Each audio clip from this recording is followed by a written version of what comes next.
سلطنت عشق موت کے بادشاہ کی ایپیسوڈ سیکنڈ۔ اگر آپ نیکسٹ ایپیسوڈ دیکھنا چاہتے ہیں تو پلیز میرے چینل کو سبسکرائب کرنا مت بھولیے گا۔ سلطان زئی اپنے دربار میں بیٹھا تھا، وہی کرسی جو 5 سال پرانی۔ رحیم خان دروازے پر رکا، چہرہ سفید تھا۔ سردار صاحب، سلطان زئی نے نظر نہیں اٹھائی، وہ ایک کاغذ پڑھ رہا تھا۔ بولو۔ گل بی بی۔ رحیم خان کے گلے میں لفظ اٹکے۔ گل بی بی پاشا حویلی میں ہے۔ کاغذ رکھا گیا آہستہ سے۔ سلطان زئی نے چائے کا کپ اٹھایا اور رکھ دیا۔ آواز نہیں آئی، وہ چلایا نہیں، توڑا نہیں، اور یہی سب سے خطرناک علامت تھی۔ جب سلطان زئی خاموش ہوتا تو ضرور کتنے دن سے؟ 2 دن سے سردار صاحب، اور تم نے مجھے ابھی بتایا۔ رحیم خان کے گھٹنے کانپے۔ سردار صاحب، ہمیں خود یقین نہیں آ رہا تھا، پہلے تصدیق کر رہے تھے۔ نکلو۔ رحیم خان نکل گیا۔ سلطان زئی اٹھا، کھڑکی کے پاس گیا۔ باہر وہی پہاڑ تھے جن میں وہ لڑا تھا، جن پر حکم چلایا تھا۔ اس کی گل، اس کی بیٹی، اس کی اکلوتی اولاد، جس کی ماں اسے دنیا میں چھوڑ کر چلی گئی تھی، وہ کبیر پاشا کی حویلی میں تھی، دشمن کی حویلی میں، اس کے جبڑے بنچ کے۔ رحیم خان، اس نے آواز لگائی، اور اسی بار آواز میں وہ سب تھا وہ جو کپ رکھتے وقت چھپایا گیا تھا۔ صبح پاشا حویلی کا باہری صحن۔ حویلی میں صبح آہستہ آتی تھی، دھوپ پہلے سے ان کی اونچی دیواروں پر آتی، پھر نیچے اترتی، پھر اندر۔ پتھر گرم ہوتے، وہ گرمی جو سردی کے بعد دگنی اچھی لگتی ہے۔ گل صحن میں ایک پرانے پتھر پر بیٹھا، ہاتھ میں کتاب تھی، کبیر کی لائبریری سے لی ہوئی، پرانی اردو، پرانی جلد، پرانی خوشبو۔ وہ پڑھ نہیں رہی تھی، صفحے پلٹ رہی تھی۔ ذہن کہیں اور تھا۔ کل سے کھڑکی کھلی رکھو، پہاڑ نظر آئیں گے، ایسا کہا جیسے یہ حکم ہو، مگر حکموں میں نرمی نہیں ہوتی، اور اس جملے میں سے اگر غور سے سنو تو نرمی تھی۔ کتاب الٹی ہے بی بی۔ گل نے لٹکے سے کتاب سیدھی کی۔ زینب سامنے کھڑی تھی، حویلی کی بوڑھی خادمہ، چھوٹی مگر آنکھیں ایسے جیسے سب دیکھتی۔ ناشتہ لائی ہوں۔ اس نے ٹرے رکھی، روٹی، انڈا، دودھ والی چائے، اور ایک چھوٹا پیالہ جس میں شہد۔ اتنا سب پاشا صاحب نے کہا ہے؟ گل نے زینب کو دیکھا۔ انہوں نے خود کہا؟ ہاں، زینب نے ہلکے سے کہا، مگر اس کے چہرے پر کچھ تھا جو مسکراہٹ کے قریب تھا۔ کہاں مہمان کے لیے ٹھیک سے ناشتہ بھیجو۔ گل نے نظریں نیچی کر لی، شہد کے پیالے کو دیکھا۔ مہمان، وہ لفظ جو اس نے کل کہا تھا، مہمان جو جا نہیں سکتا وہ قیدی ہوتا ہے۔ کبیر نے جواب دیا تھا، تم مہمان ہو، ایک ہی لفظ، 2 مطلب، اور درمیان میں وہ فاصلہ جو ہر روز تھوڑا تھوڑا سمٹ رہا تھا۔ دوپہر، کبیر کا دفتر۔ کمرے میں تناؤ تھا۔ کبیر میز کے سامنے کھڑا تھا، نقش سامنے، علی اور ارسلان دونوں طرف۔ سلطان زئی نے 3 قبائل سے رابطہ کیا۔ علی نے کہا۔ لیپ ٹاپ سامنے تھا، اسکرین پر تصاویر اور رپورٹیں۔ وادی زرقان، قبیلہ منگل اور خان محمد کے آدمی۔ خان محمد۔ ارسلان کی آنکھیں چوڑی ہوئیں، وہ تو ہمارے ساتھ تھا۔ علی نے کہا، پچھلے مہینے تک سلطان زئی نے اسے کچھ دیا ہے، اور کیا ہمیں ابھی معلوم نہیں۔ کبیر کا ہاتھ نقشے پر رکا، انگلی اس راستے پر جو پاشا حویلی تک آتا تھا۔ کتنا وقت ہے اگر وہ آج شروع کرے؟ 3 دن، 2۔ کبیر نے کہا، سلطان زئی صبر کرنے والا نہیں ہے۔ خاموشی بھائی۔ ارسلان نے شروع کیا، گل بی واپس بھیج دو۔ سلطان زئی نے یہی مطالبہ کیا ہے؟ شاید نہیں، لیکن بھائی اگر ہم نہیں۔ آواز وہی سپاٹ تھی، مگر اس بار اس میں کچھ اور بھی تھا، کوئی چیز جو ارسلان کو خاموش کر گئی۔ علی نے لیپ ٹاپ بند کیا۔ بھائی ہمیں وجہ سمجھنی ہوگی۔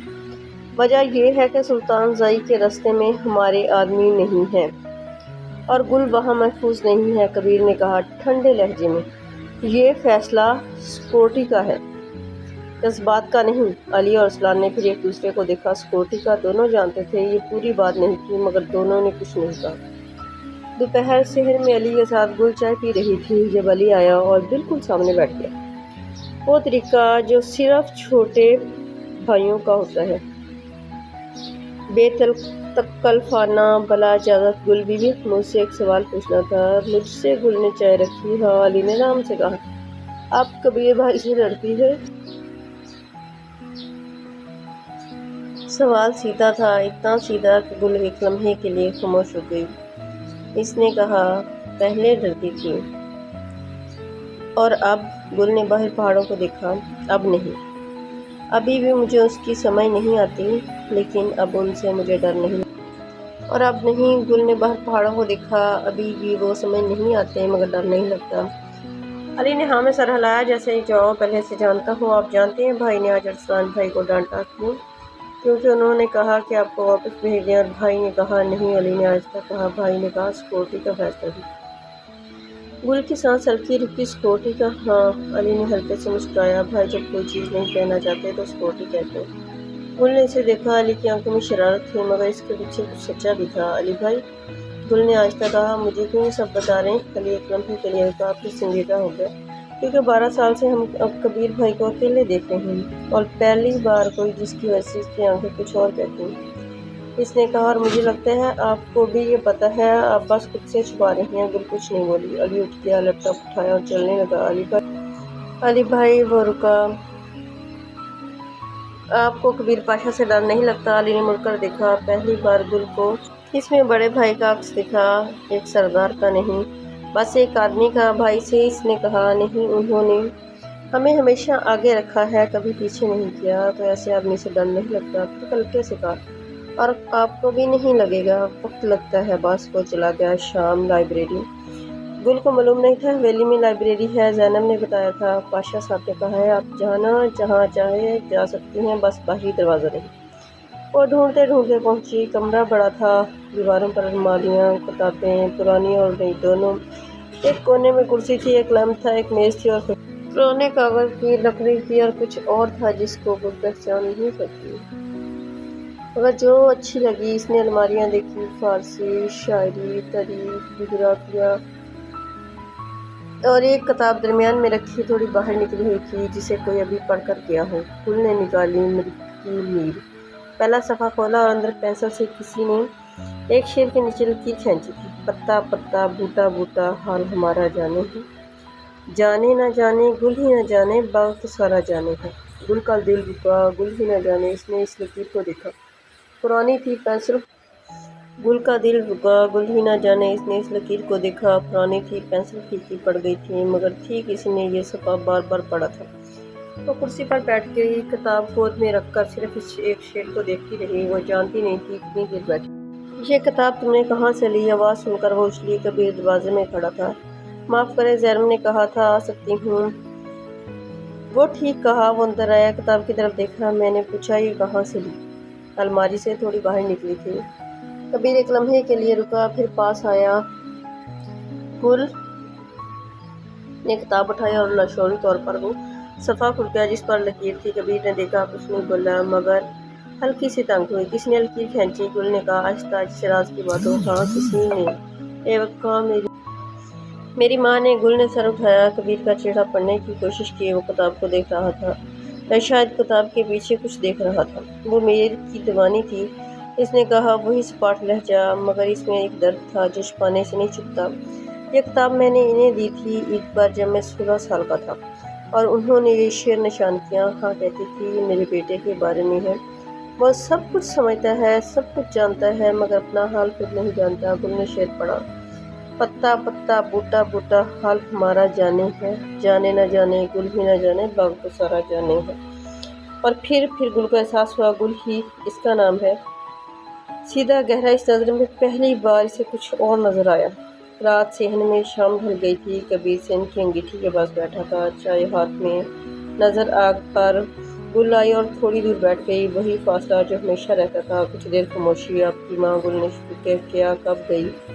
جب میں 19 سال کا تھا، کبیر نے کہا بغیر رکے، جیسے یہ سوال معمول کا ہو۔ بیماری سے 3 مہینے بیمار رہی اور پھر چلی گئی۔ اور آپ کے ابو؟ وہ اس وقت گئے جب مجھے ان کی سب سے زیادہ ضرورت تھی، مگر یہ ان کا قصور نہیں تھا۔ گل نے پوچھا، نہیں، قصور کس کا تھا؟ وہ سمجھ رہی تھی کچھ سوال پوچھنے کے نہیں ہوتے، بس سنے جاتے ہیں۔ آپ نے کبھی کسی سے بات کی ان کے بارے میں؟ کبیر نے اسے دیکھا۔ نہیں، علی بھائی سے بھی نہیں۔ علی اور اسلام کو میں نے بچایا تھا، وہ میرے ذمے تھے، میں ان پر بوجھ نہیں ڈالتا۔ بوجھ؟ گل کی آواز ہلکی تھی، مگر لفظ تیز۔ اپنا دکھ بتانا بوجھ نہیں ہوتا۔ کبیر نے آپ کو دیکھا، کچھ نہیں کہا۔ آپ نے 12 سال سے سب خود اٹھایا۔ خاموشی۔ ہاں۔ گل کا دل بھاری ہو گیا، ایک ایسی بھاریت جو غصے سے نہیں آتی، کسی کے دکھ سے آتی ہے، یا تکلیف سے آتی ہے، کسی اور کی تکلیف سے۔ یہ تھکا دیتا ہے۔ اس نے آہستہ کہا۔ ہاں، کبیر نے کہا، اور اس ایک لفظ میں پہلی بار اس نے کچھ مانا تھا۔ آگ جل رہی تھی، رات ٹھنڈی تھی، اور وہ فاصلہ جو انگیٹھی کے پاس تھا بہت پہلے سے تھوڑا کم تھا۔ آدھی رات سلطان زئی کا اعلان۔